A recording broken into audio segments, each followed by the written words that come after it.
Charlemagne, vous surveillez les réseaux sociaux. Une jeune internaute a transformé des insultes en argent. Elle s'appelle Claire. Il y a un an, Claire elle entend les propos de Marion Maréchal Le Pen au sujet de l'avortement et décide de lui répondre dans une vidéo sur YouTube.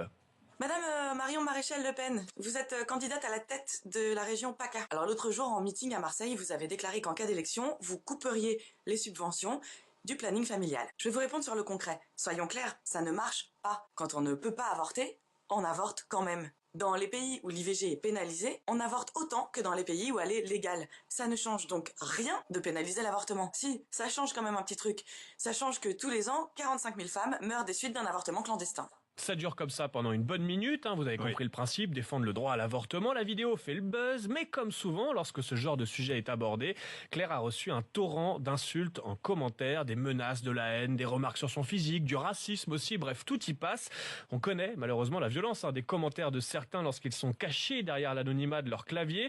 Eh bien Claire a décidé de mettre à profit ce torrent de boue, comme elle l'appelle. Elle a compilé les pires commentaires, autrement dit les plus trash, les plus imagés, les plus haineux, avant d'en publier un recueil dont les bénéfices ont été reversés au planning familial et ça a plutôt bien marché. En l'espace de 8 mois, elle a récolté 14 000 € de bénéfices qu'elle est allée récupérer hier auprès de sa maison d'édition avant de montrer sur Facebook la photo du chèque qu'elle vient d'adresser au planning familial. Bref, des milliers d'insultes transformées en milliers d'euros. Oui, on se détend un peu. Tiens, on sourit avec le hashtag du jour.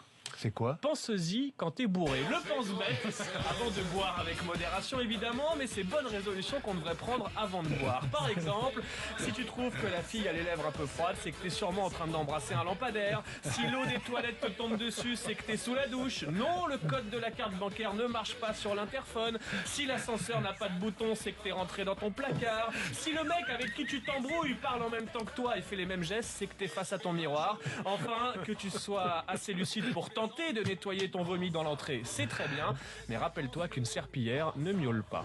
Les gens trop sérieux. 7h30.